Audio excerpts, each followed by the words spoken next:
Okay, here we go. And I'm in Amman, in my apartment in Amman that I have to move out of because the apartment is falling, the ceiling is falling down due to floods all winter. But anyhow, so let's listen to this interesting rap song that is kind of pro Palestine that I found. Uniting Black American rappers with Palestinians. Can you see it now? Holding on change. Right, yeah. There's something else. The Jordan of rap. Yeah. Okay, here they are. There we go. BDS.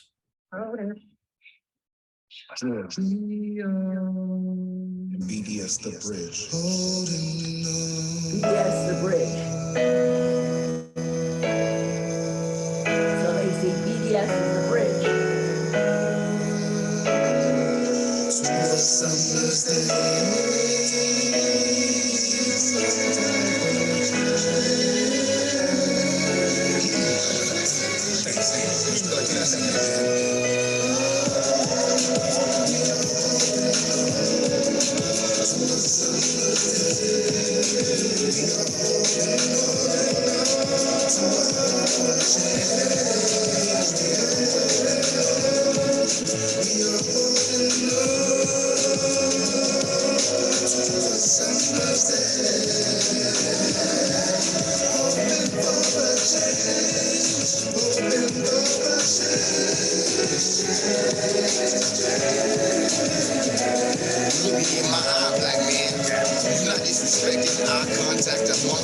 Some misconception, indoctrinated to believe this is stuff.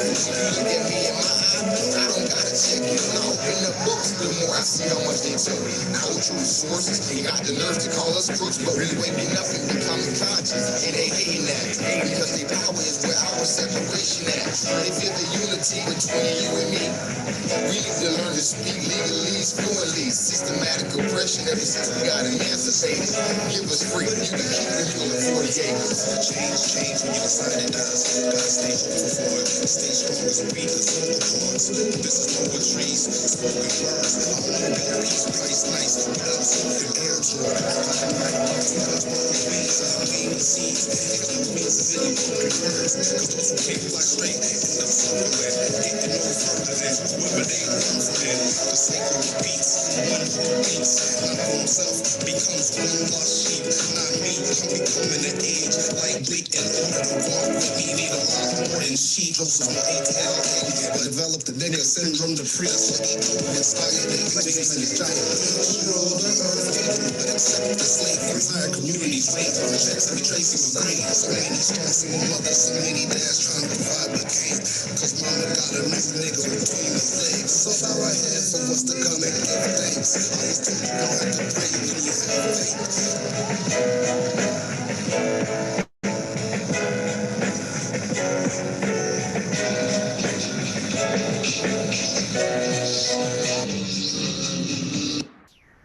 So there we have a Palestinian and an American Black rapper together, which is showing how the Palestinians have been making a great effort really to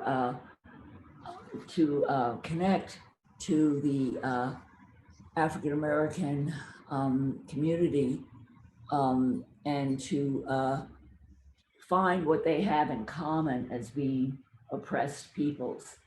And as you know, Nelson Mandela was a very big supporter of the Palestinians. So this is a great development. And while I was in the taxi today, actually, I ended up here. My cab driver was explaining to me that a lot of the music that I was listening to on the radio had to do with Palestine and with liberation, with freedom. So that this is an issue that I think I might like in the future to try to do something on music here. Jackie, I couldn't understand the word, and then the music was kind of distorting itself. It would be starting up and hesitant and so on. It's just to let you know. Okay, can you hear me better now? No, I'm talking about the music on the video you just played. Yeah, I've discovered that I'm having Okay. trouble with Okay. the music videos don't come through very clearly. So Okay, as long as you know. That's yeah, good. I didn't know it was that, I suspected, but I wasn't sure. Anyhow, but just to go over what the music was trying to do is to talk about oppression and how that the Palestinian cause and the Black cause should not be separated, that they're both victims and they both need to be on each other's team and they need to Right. be together. That's So good. that's, I Yeah. think, important. So anyhow, we're going to start out with our usual discussion of the electronic intifada, keeping us posted about what's going on. And here we have today's, and the lead article, I think, is one that we all ponder, and it gets us very upset. Why is the world so indifferent to Gaza?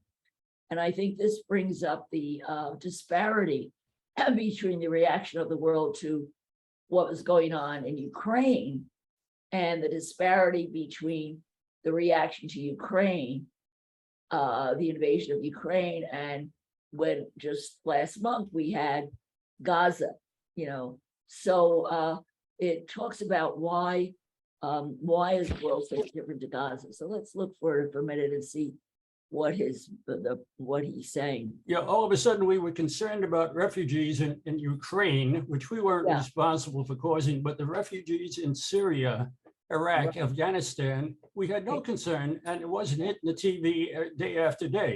So there is a great disparity. Yeah. It shows that the US had a plan to injure Russia and has been working on it for a long time before the attack took place. Yeah. So anyhow, here's this article. It says here's a picture of a man who's showing off a drawing from inside a home damaged in the latest Israeli assault on Gaza. And he says it was around afternoon prayers when my sister called to warn us it was an escalation, that this situation looked dangerous. Take care of yourself, she said in a trembling voice. War again, sighed my nephew, just 16. My family was supposed to pay a visit to my aunt to congratulate her on her daughter's Tawaji, or high school results, which had been announced 2 weeks earlier. But plans to Gaza had turned to dust, just like the buildings Israeli bombs. And the bombing started on Friday, August 5th. For the next few days, we lived in a far too familiar emergency. All of a sudden, we had to cancel our plans. Okay, so then he talks about the feeling, that his all his sisters or talk about all the wars that they were in, and one said there was all the wars except for one, and when 2014 was happening. Some of the children have experienced, 4 wars. So back to normal. How strange it is we measure our age by the number of wars we've witnessed, or rather how strange it's not. Having lived through repeated wars without any chance to recover from trauma leaves emotional scars. People are angry. People grow anxious.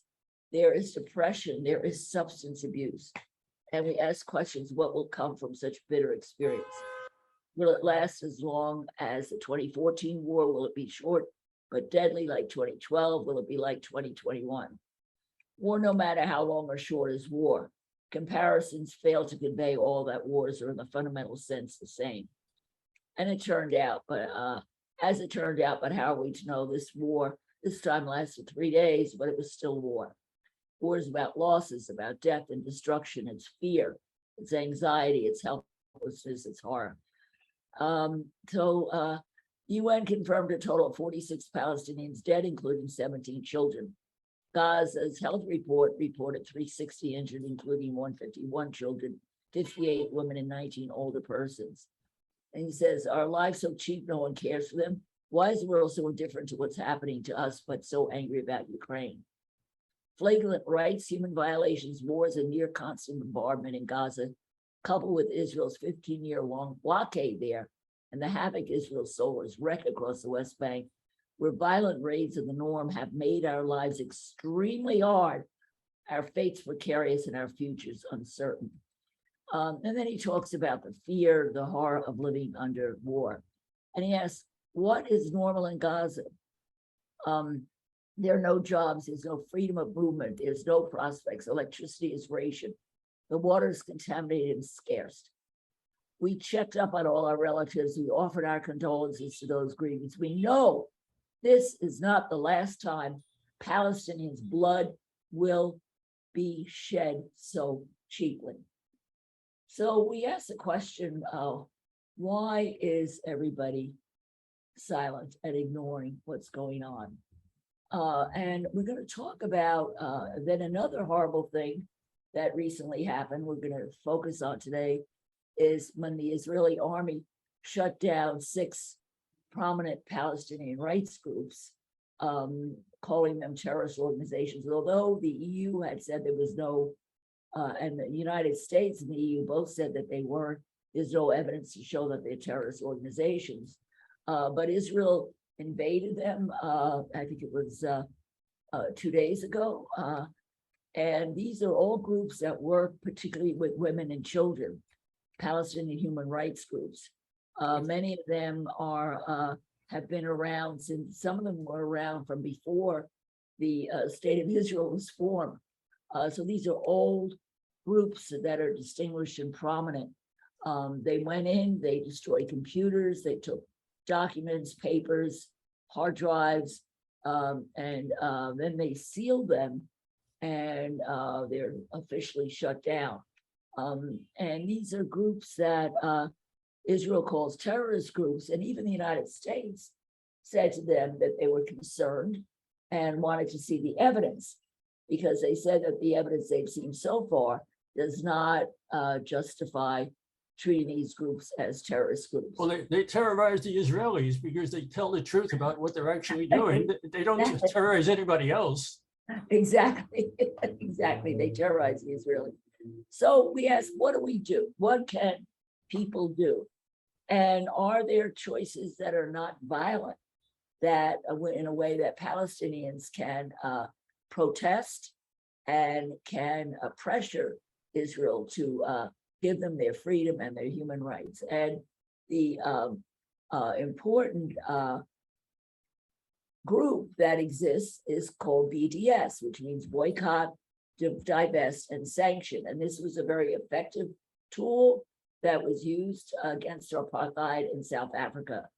So here's a very good video about how important this tool is to Palestinians. That the Palestinians, although we've read about suicide bombers and we've read of, people, Palestinians shoot and attack people violently, but there's also a large nonviolent policy in Palestinians. And I'll tell you, the Palestinians by nature are a very nonviolent, gentle people. When I go across the bridge and I go into Israel and Palestine, it makes me crazy. And to be honest, it makes me feel violent towards the IDF and towards Israelis, although I have relatives there. But the Palestinians handle it. And I admire them deeply in their ability to cope under these horrible circumstances. And this is why the Palestinians advocate BDS, because this goes along with the kind of gentle aspect of the Palestinian personality, which surprised me. And I've seen this in children, especially boys who are, they're not, kind of rough and ready and wild like Western boys are, and who are encouraged, to fight with each other, and boys will be boys, that kind of thing. The boys here in the culture that I've seen, that I've observed, are very sweet. There's a sweetness about them. There's a gentleness, and there's a deep respect they have for elders, and this comes from being raised in their family. So these kids grow up respectful of other, especially of elders. So I can see from having lived here for years why BDS is important for Palestine, because it's a nonviolent way of sticking up for their rights. So here's a video on what BDS means to Palestine. حركة المقاطعة BDS تعني العدالة والمساواة. نموذج للحركات العابرة والقوميات في النضال الوطني التحرري. Subtitles. I'm going to play it again because I have the screen. It has subtitles, and I have the Zoom screen is over the subtitles. So I'm going to move the Zoom screen up, and I apologize. And I'm going to read it also. Could you hear the dialogue? Is the dialogue hard to hear? I don't hear anything right now. Okay, all right, let me go. What BDS means to Palestinians. Yeah, music. BDS movement means justice and equality. It's an example of transitional movements in the national liberation struggle. The BDS movement represents us all.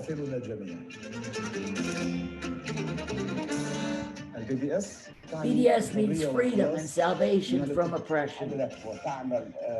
Still working to lift Israel's brutal siege of our people.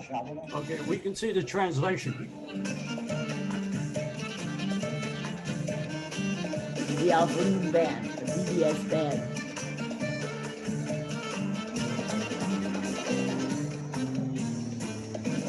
The BDS movement gives us hope and freedom.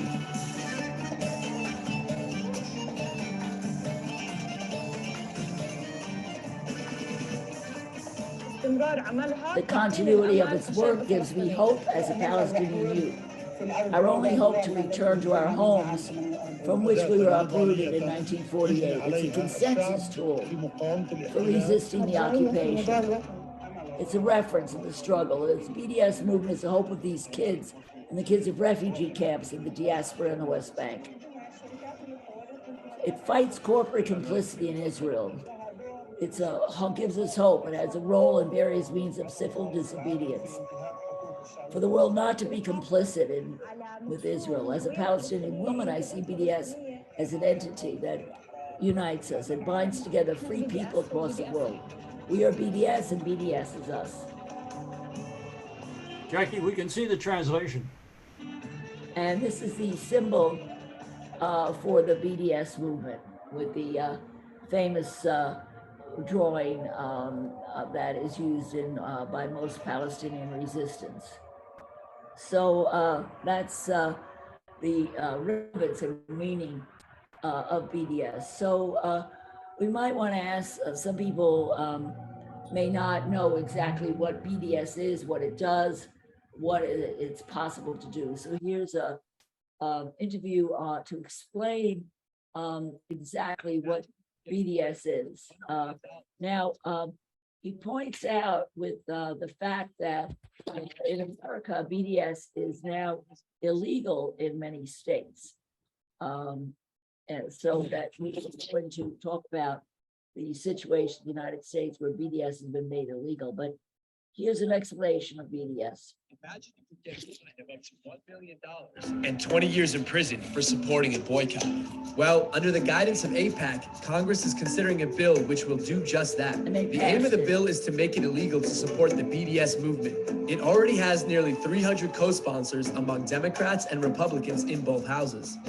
But what is BDS? And why is everyone making such a big deal over it? BDS, or Boycott, Divestment, Sanctions, has three stated goals. 1, ending the Israeli occupation and colonization of Arab territories. 2, recognizing the rights of Palestinian citizens of Israel to full equality. 3, allowing Palestinian refugees to return to their homes and properties as stipulated in UN Resolution 194. The movement emerged in 2005, 3 years after Israel began construction of an illegal separation wall, and a year after the International Court of Justice told Israel that building the wall on occupied Palestinian territory was illegal under international law. They call for a boycott of Israel as a form of nonviolent resistance to the occupation. Israel remains in violation of several United Nations Security Council resolutions relating to illegal settlement activity in occupied areas.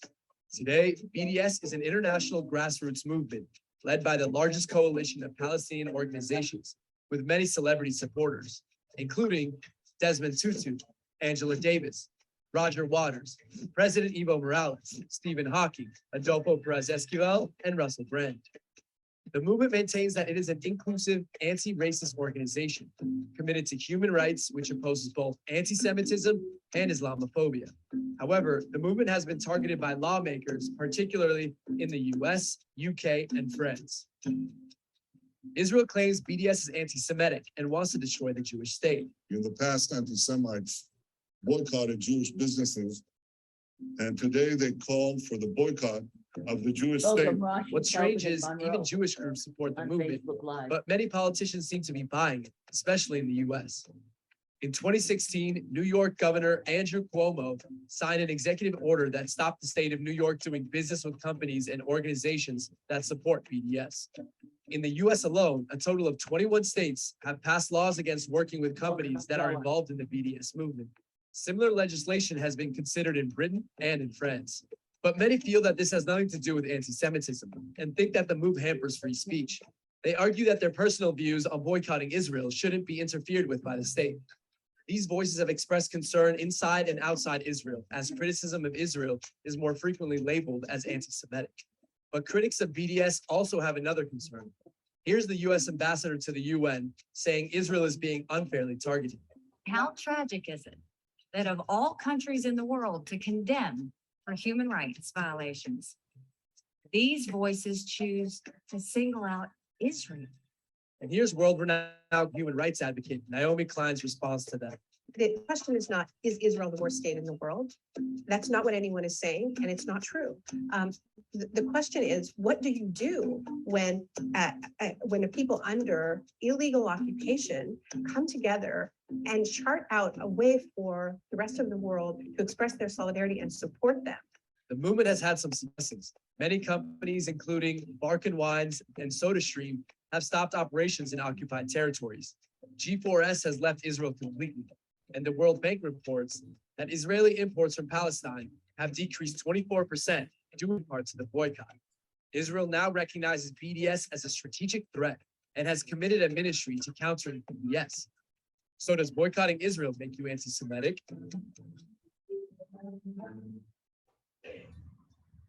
So that's the issue that people like to raise, is that the boycott of Israel creates anti-Semitism. So we're going to look for a minute at, due to this this idea that it makes you anti-Semitic, we're going to look a little bit about what's happening with the laws and the about BDS, and Kelvin will talk about BDS in Jordan in a minute. And yes, it is legal here, and it's been extremely effective.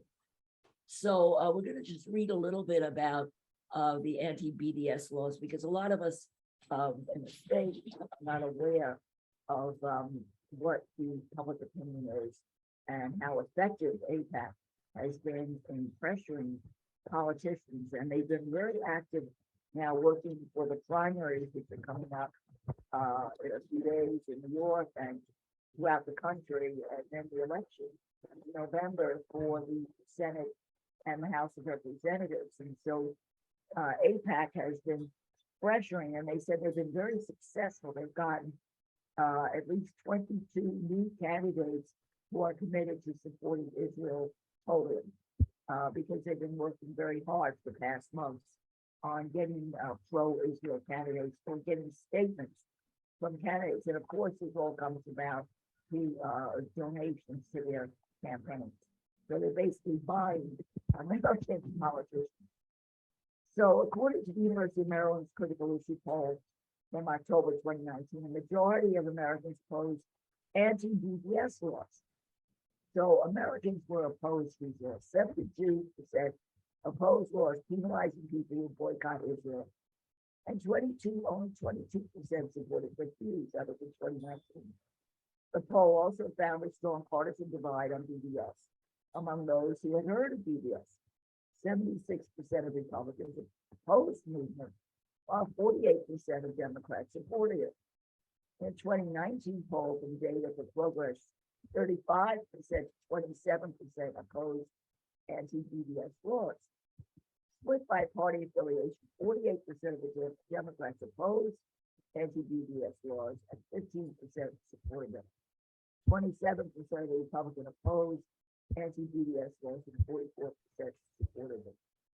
70-80% believe boycotts were a legitimate protest tactic. So in America, 70-80% of boycotts were legitimate. According to a 2022 survey by the Pew Research Center now, 95% of Americans oppose BDS and 84% do not know much about it. So how did this switch? What happened? About 70% of the Republicans have some familiarity, 15% do, and 7% and 2% of the latter, and 2% of the Republicans support media. So there was a huge shift in just the last few years. So if you look at these statistics, between 2019, when most Americans opposed anti-BDS laws in 2022, 2021, and here's all the groups that promoted anti-BDS laws. You can see them on the screen. And they're the usual AIPAC, and Christians United for Israel, the Evangelicals, the Israel Project, Notorious, Union of Orthodox Jewish Congregations, Zionist Organizations of America. Now, the groups that opposed anti-BDS laws, America First Movement, American Civil Liberties Movement Union, which is interesting because they have a lot of Jewish lawyers in them, but they're all liberals. Asian American Advocacy, Center for Constitutional Rights, if not now, a very active Palestinian youth group, Institute BCC, Jewish Voice for Peace, J Street, National Newspaper Association, National Coalition Against Censorship, etc. Even the Press Photographers Association opposes it. And Reporters Without Borders is a very important group, and a very Society of Professional Journalists, Sabio Ecumenical Liberation Theology Center, and Teruah. Ruach is my daughter's name, that's Teruah, which is a Jewish peace group. Now, how did BDS laws, and if you had so many people against BDS laws, anti-BDS laws, how did they get passed? So, the spread of anti-BDS laws in the United States is largely due to the lobbying of the Israel Allies Foundation, IAF, which is an umbrella group of Israel lobbies headquartered in Jerusalem that has received funding from the Israeli government. In 2015, in response to the South Carolina's anti-BDS law, IAF announced that it had drafted a model act combining the anti-BDS bills in South Carolina and Illinois. And this model act is a template bill that can be enacted in many legislatures with little or no modification. This is unbelievable. So the Israelis wrote the bill for the American legislators to pass. So it was a template bill, and IAF announced more than 18 states were committed to introducing similar legislation. So they wrote the bill and they sent it to the politicians in various states. The copy, paste, and legislate investigation into the proliferation of model acts in U.S. state politics reveals that in addition to IAF, AIPAC, the Israel Action Network, and local Jewish federations are already directly involved in lobbying for anti-BDS laws. In 3 states, Arizona, California, and Nevada, the lobbying efforts were spearheaded by Dylan Osier, a lobbyist working for Adam Milstein's Israeli American Council. Wow, this is new to me. I thought I knew a lot about this stuff. I was not aware of this. Israeli officials can grasp. I have a new mouse that's very uncooperative. Oh no, it's actually an old mouse. Okay. So Israeli officials congratulated some states after enacting anti-BDS bills. Gilad Erdan of the Ministry of Strategic Affairs in Israel wrote a letter to Ohio Governor John Kasich after signing his state's anti-BDS bill into law. I sincerely appreciate your contribution. In 2016, Israel's ambassador to the UN, Danny Danon, claimed that his government was advancing legislation in many countries, not just the United States, so that it would simply be illegal to boycott Israel. In February 2020, Israel's Prime Minister Benjamin Netanyahu tweeted about his government's lobbying success. Whoever boycotts us will be boycotted. In recent years, we have promoted laws in most United States, which determine that strong action is to be taken against whoever tries to boycott Israel. So, what's the legal analysis? How do we get away with this? As of 2020, the question of whether American anti-BDS laws are constitutional has not yet been settled in court. Though many analysts believe that sooner or later there will be a legal showdown due to the controversial nature of the laws, the debate about the law's constitutionality focuses on two central issues. Quote, whether boycotts of Israel and boycotts in general can be considered a form of discrimination on the same level as discrimination based on gender, race, and similar attributes. Whether political boycotts are protected speech. If so, laws designed to stop them could violate the First Amendment protected freedom of speech. The problem with us now is that we have the Supreme Court we have, so good luck. The answer to the first question is implications for the answer to the later. If boycotts are discriminatory, then the government can be free to enact laws against it. So there's, and now they discuss the different arguments, but we're not going to go into all the details, but you know, you can Google this and talk about, investigate the various legal arguments regarding free speech, discrimination, et cetera, But this is a serious issue that we are in big trouble in the United States. So we're going to talk about what BDS means to Palestine and what BDS means specifically in Jordan. And I wanted to get a friend of Frank Romano's on today to talk about BDS in Europe.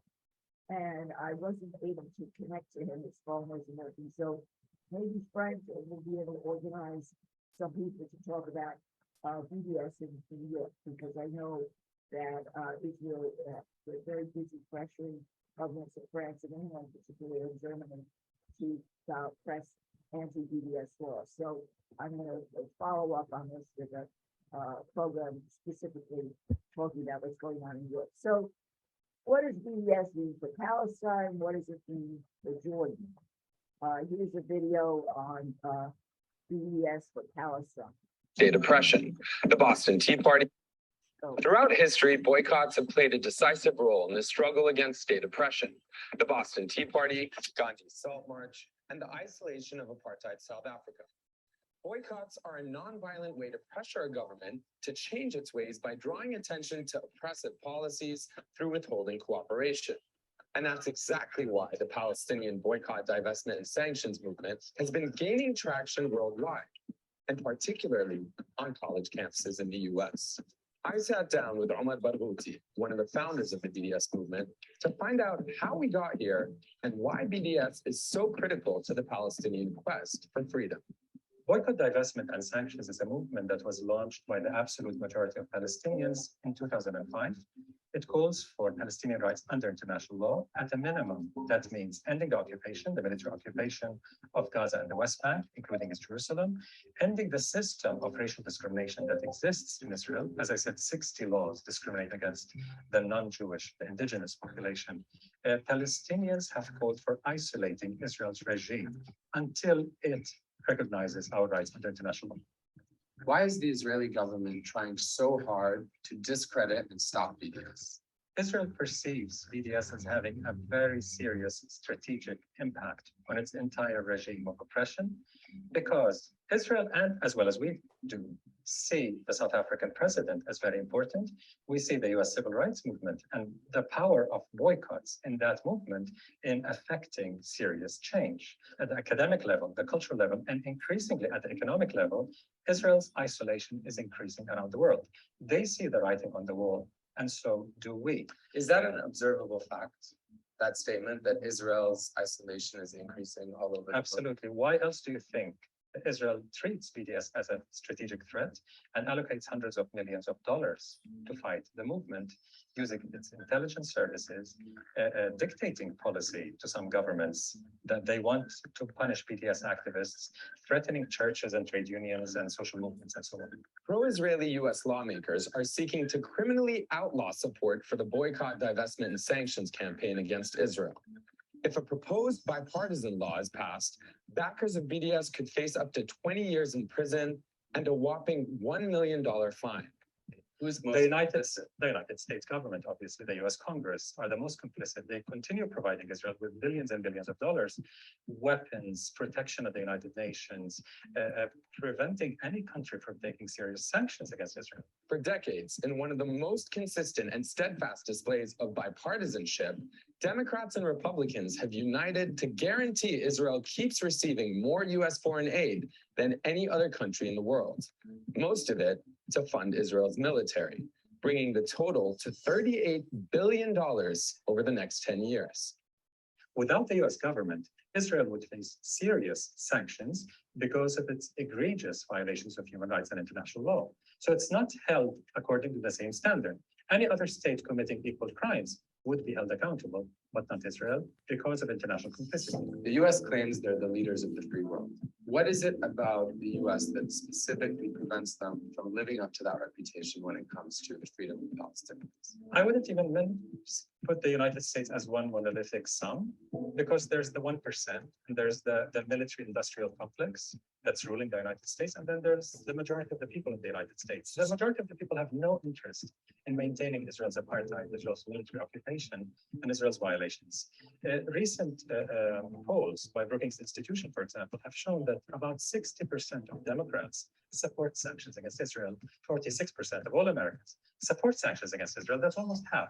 This year, the New York State Senate passed comprehensive legislation to ban colleges from using state money to fund any entity that boycotts Israel, to block public funding for student groups that, quote, participate in hate speech, a term that they use for BDS, and to also ban the state from contracting with any organization known to support BDS. The Center for Constitutional Rights refers to it as the Palestine exception to free speech. Why does that exist in the States? For many reasons, the most prominent of which is Israel's lobby influence in Congress among elected officials. But Israel can get away with a lot, passing anti-BDS legislation, suppressing free speech related to Palestine, and indeed pushing a McCarthyism of sorts. I mean, it's even worse than the first edition of McCarthyism. Why is it worse? They're trying to get people who support BDS in prison for 20 years and paying criminal fines up to $1 million. Even during McCarthy's era, they did not have such ridiculous prison terms. So Israel is pushing a McCarthyist agenda. However, it's alienating the liberal mainstream. Now you have the American Civil Liberties Union, the Center for Constitutional Rights, many liberal groups around the United States defending our right to BDS. While Saudi Arabia and the United Arab Emirates regimes have been intensifying their normalization relations with Israel, especially the United Arab Emirates, which is buying billions of dollars worth of security equipment from Israeli companies through US subsidiaries, and the Saudi regime intensifying its normalization. Normalization is also a threat to us, to the Palestinian cause, from Qatar, from Jordan, Egypt, among others. But there's a culprit that's not often mentioned, which is the Palestinian officialdom. It has opened the doors for many Arab regimes to normalize relations with Israel by not objecting to that, by sometimes encouraging that. So we don't just blame Arab regimes, we also blame the Palestinian regime. The Palestinian Authority was established in the Oslo agreements as a subcontractor for the occupation. I mean, that's a fact. It's not a matter of opinion. Do you think they support stability over the freedom of Palestinian people? The states are certainly normalizing with Israel. They would like nothing more than to see us disappear off the face of the earth and to have a normal relationship with Israel, the United States, and so on. Is that an emotional statement, or do you think that's true? Well, recent developments show that it's not so emotional after all. With what's going on in Al-Aqsa,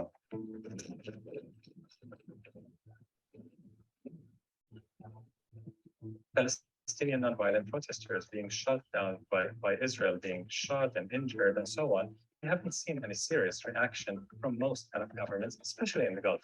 With the exception of Kuwait, we have not seen anything. A few years ago, you would have heard at least lip service, something, condemnation or something. Now they're calling on both sides to exercise restraint. What, they're acting like Condoleezza Rice now? Doesn't that create a false equivalency? Yeah, it's like telling the rapist and the rape victim, exercise restraint. It's not just immoral, it's beyond immoral. How do you feel? I feel a lot of pain, but I'm also optimistic, which is strange. I mean, not many Palestinians I know are optimistic. I remain optimistic because I'm in the midst of a struggle and I can see the results. If you see the way Israel arrests young Palestinian children in Jerusalem, for example, and the way they treat them, the torture and so on, it's all meant to destroy them psychologically, not just to colonize their minds, that it's hopeless, to make them lesser humans, that you're subhuman, you're relative humans, you're only human in the relative sense. Therefore, you don't deserve full rights because you're not a full human after all. Since the Nakba, Israel has not just been colonizing our lands, they've been colonizing our minds with hopelessness, telling us that it's impossible to resist. We're so powerful, you just have to give up and live as slaves. Just live with it. So working on hope, working on triggering hope, achieving results that give our people hope is not just something symbolic or emotional, psychological, it's part of our resistance. Wow, that was very powerful. I have no light in the room that I'm working in. So I'm sorry you can't see me. But anyhow, I think that was a very powerful video and very moving. And I'm planning next week to be going to Palestine and working for a couple days with people hoping to do some healing, some art therapy, and some healing just to show solidarity with my friends in Palestine and Jerusalem. So now we asked about what is the situation. So we're looking at, let's look at this video, a little information on BDS and Jordan. And what the Jordanian BDS site, actually, that you can see on the screen here on the right. Let me make this a full screen. That BDS stands with the 6 groups that were condemned in Israel this week, and also the Jordan BDS. Jordan has a branch of BDS which has done some very amazing things, and the Palestinian Jordanian BDS has made huge huge difference. Of course, BDS stands with Gaza to give hope to Gaza, and they respond to hate-filled joint declaration. They write, and this week was Apartheid Week, last I think in July, and during Israeli Apartheid Week, they wrote, "Apartheid Israel and its U.S. partner in crime launched a hate-filled attack on the BDS movement." And they escalated BDS campaigns now to dismantle apartheid and march with us until freedom. We have freedom, justice, and equality. So they had a very big Israeli Apartheid Week, and it was very, it made a lot of statements that were very strong. The Parliament of Catalonia recognizes that Israel is guilty of apartheid, which is great, and that the articles on the political diplomatic visits to Israel by international elected officials are always an opportunity for Israel to propagandize people, but BDS pressure works. And here's an overview with they boycotted Hewlett Packard that has had a very significant impact on them.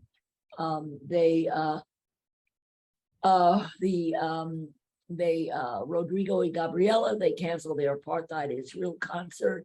The largest Palestinian professors union urges RMIT to end partnership with Israeli weapons producers. The UN they called on the UN to investigate Israel's crime against apartheid. Israeli filmmakers called on the Locarno Festival to drop complicit Israeli film. They following Israel's latest massacre in Gaza, they're focusing on dismantling apartheid as a serious campaign. And the no fair play in apartheid Israel, Palestinian clubs urge international teams to cancel matches, and there have been many cancellations. Uruguay football team says, please don't train where Israel's soldiers train to kill Palestinians. They're boycotting Israel films funded by the complicit Rabinovich Foundation. They're boycotting films they're from the Israeli Cinema Project.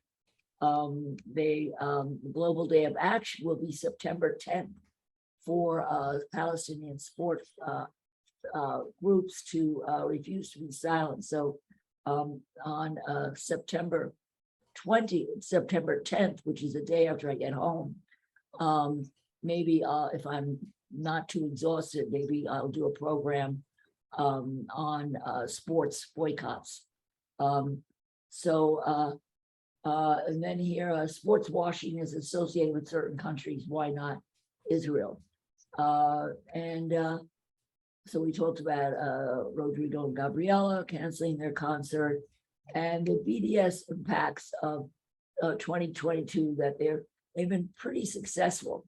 Now, regarding Jordan particularly, they have a number of campaigns that are pretty significant. They were very involved in boycotting G4 gas, and the UNDP, a multinational firm in Jordan, dumped G4S gas, which is where they import gas from Israel. They're suing G4S over torture claims, and they have a big boycott in G4S gas. Even Bill Gates sold his shares in the firm because they're linked to Israeli security services. So BDS Jordan's boycott, divestment, and sanctions group announced the United Nations Development Program and a multinational company in Jordan that has asked to stay on or not renew their contracts with G4S. The British multinational G4S is the world's largest security company and has a long track record of involvement in human rights abuses worldwide. G4S is implicated in the management of the Israeli Police Academy in Jerusalem, training Israel's police force, which has a long record of involvement in war crimes. It plays a central role in advancing Israel's illegal annexation of occupied Palestine in East Jerusalem, including through the systematic demolition of Palestinian homes and expulsion of Palestinian residents in the city, the imprisonment of Palestinians without due process, torture, and extrajudicial executions. The BDS committee welcomes the decisions by the UNDP and the multinational company who wants to remain anonymous to meet their legal and ethical obligations by dumping G4S, which is complicit in Israel's grave violation of Palestinian rights and international law. So this is good news. The BDS in Jordan is very active. They are opposing normalization. Let's look at their campaigns. They have academic boycott, cultural boycott, economic. Let's look at their economic boycott. They are, I know they're opposing the corporate support for Israeli apartheid. And I know particularly that they blocked the Jordan government who continue to import gas of Israel. So experts announced that growing economic impact of BDS, according to the authors of a UN report, BDS was a key factor behind a 46% drop in foreign direct investment into Israel in 2014 compared to 2013. So these are old statistics, but they're still useful.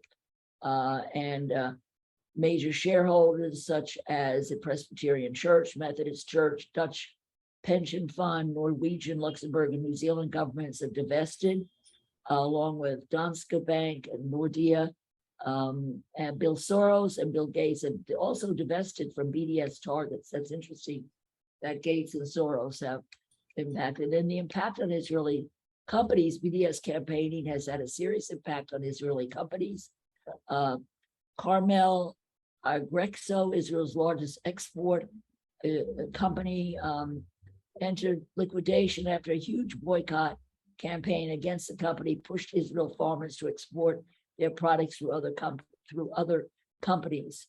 SodaStream was forced to close its operations in illegal Israeli settlements after BDS campaigned against them, and it's still a boycott takeover. So they boycott in Jordan. Was much importing of things like fruit, vegetables, and the worst was gas. And the BDS Jordan blocked the imports of gas, so that they have been quite effective. So you can Google the BDS Jordan movement.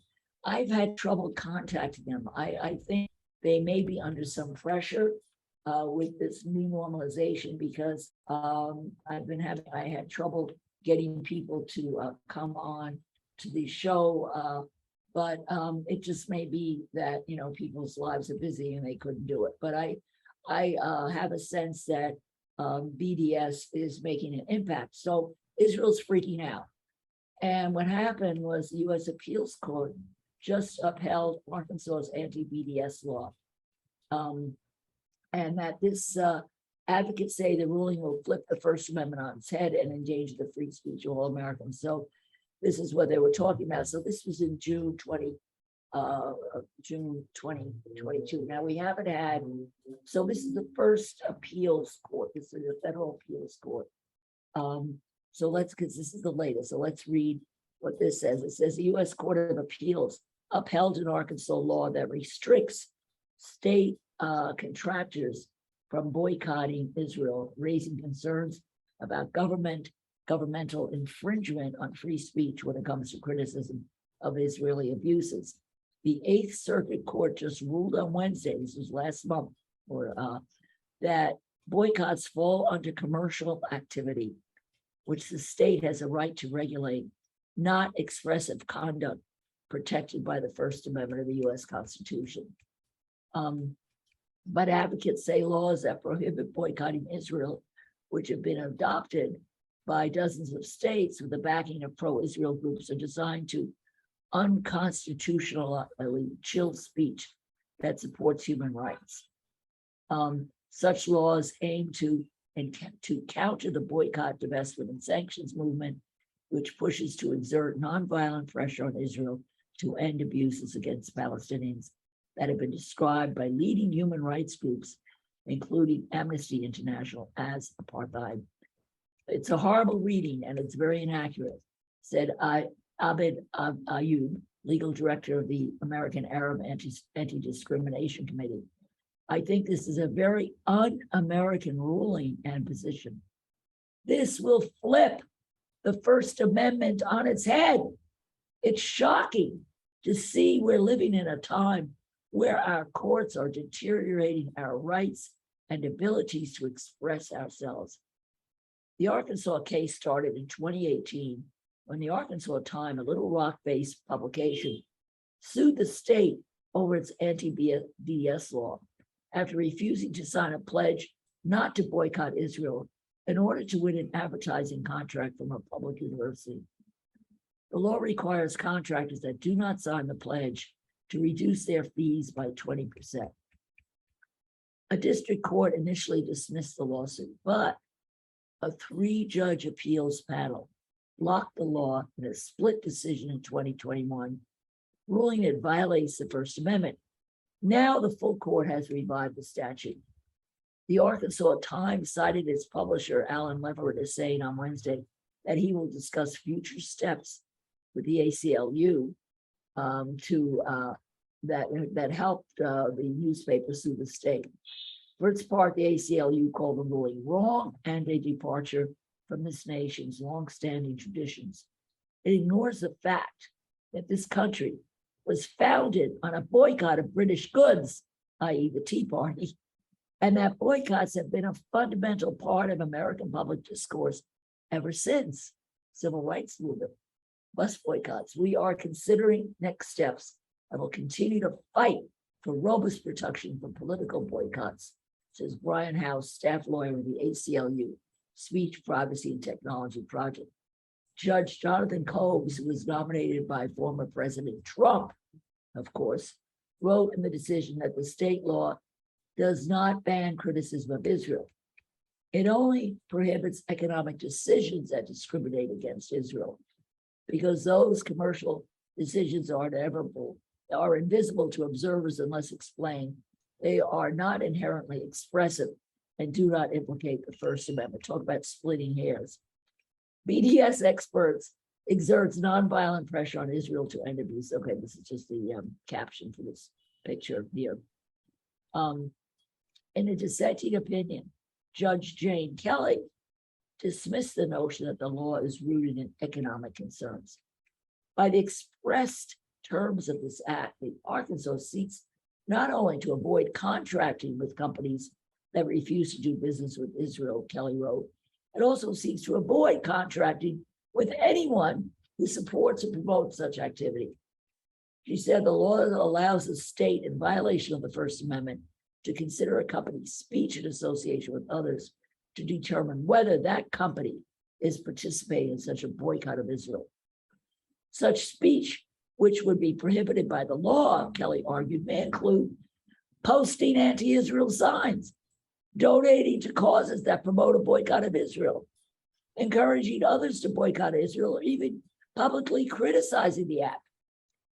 It is not clear how many of Kelly's colleagues in the 11-judge court joined her in dissent. The appeals court ruling comes at a time when Americans across the country are now encouraging economic and cultural boycotts of Russia over its invasion of Ukraine. Republican and Democratic-leaning U.S. states have passed and enforced anti-BDS laws, discouraging businesses from boycotting not only Israel, but also illegal Israel settlements in the occupied West Bank, occupied East Jerusalem, and Syria's occupied Golan Heights. Most recently, many states have pushed to divest from Ben & Jerry's parent company after the ice cream maker pulled out of the occupied West Bank over human rights and international law considerations. Free speech advocates say anti-boycott laws carry potential effects beyond the Israeli-Palestinian conflict. For example, several states have introduced bills modeled after anti-BDS laws to penalize companies that boycott the fossil fuel industry. Wow. Wow, wow, wow. Talk about the template cut-paste legislation that Israel is busy doing in the United States. Ayub of ABC stressed the interpretation that freedom of expression can be suppressed for the benefit of the state's economic interests, enable significant infringements on the First Amendment. He said he can see a scenario based on this ruling where a state would criminalize boycotting certain major corporations over ethical or environmental concerns. This is not just about boycotts. This is opening the door to strip away First Amendment rights of all Americans. It is very frightening, he said.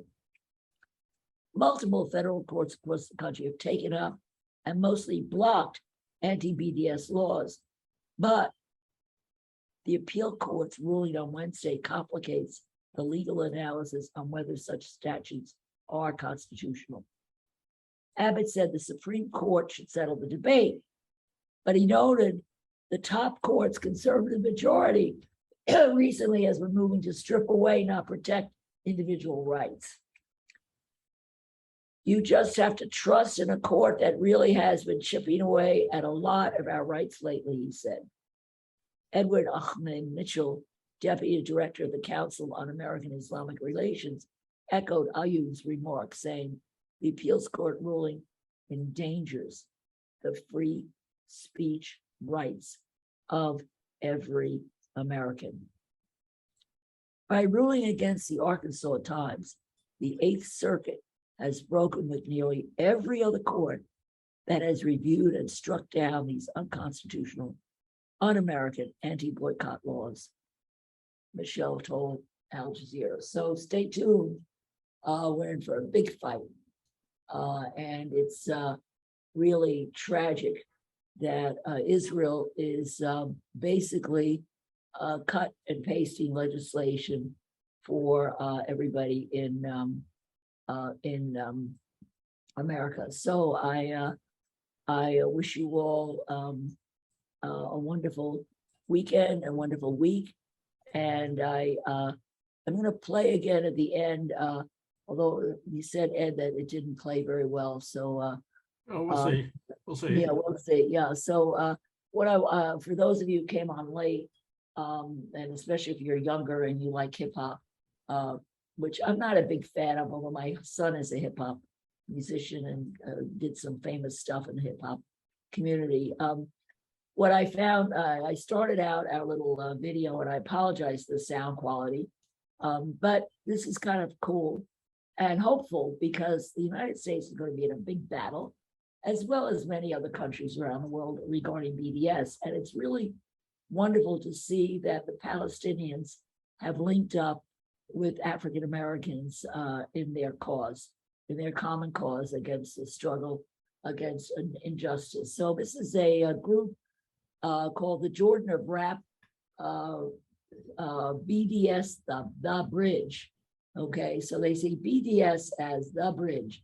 So I say goodnight to everybody, and I'm going to play this for us, and hopefully I'll be in Palestine next Saturday. Of course, traveling there is full of uncertainty, so I can't make any promises, but I may have a very special show with very special people if I can get if I can travel there. Okay, so here's the Jordan of Rap, BDS The Bridge, holding on for change.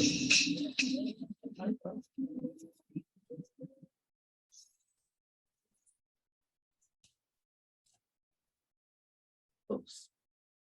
And of course,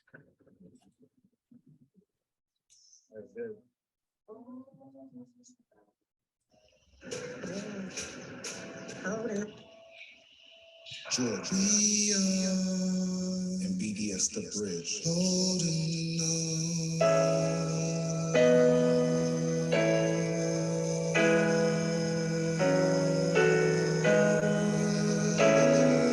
to a summer's day.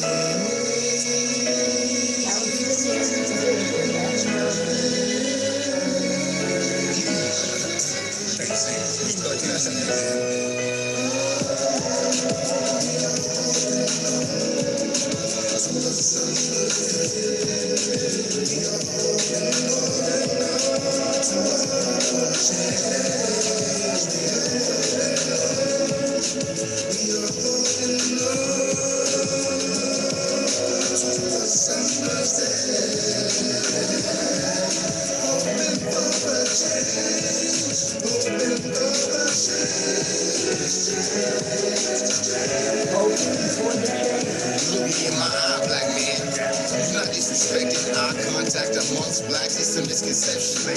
Indoctrinated to believe this is stuff. When you look at me in my eye, I don't gotta check you. When I open the books, the more I see how much they took. Cultural sources, they got the nerve to call us crooks, but we waking up and becoming conscious, and they hating that because their power is where our separation at. They feel the unity between you and me. We need to learn to speak legalese, fluently. Systematic oppression ever since we got emancipated. Give us free, you can keep it full of 40 acres. Change when you decide it does. Gotta stay hopeful for it. Stay strong as a beat of vocal calls. This is poetry's spoken words. All the peace, price, nice. Palestinian and Jordan. Right about the times, but the beats, we ain't the seeds. It keeps me as a city broken birds. Cause those who can't fly straight end up somewhere. Getting no further than whoever they come from. The cycle repeats. One who beats. Not for himself becomes one lost sheep. Not me, I'm becoming an age like bleak and walk with me. Need a lot more than she. Joseph's my ATL thing. Develop the nigga syndrome, the priest. Inspired in places and giant. Show the earth. But accept the slave. Entire communities wait for checks. We tracing the brain. So many storms, so mother, so many dads trying to provide the cane. Cause mama got a new nigga between his legs. So bow our heads, so what's to come and give thanks. I was told you got to pray when you have faith.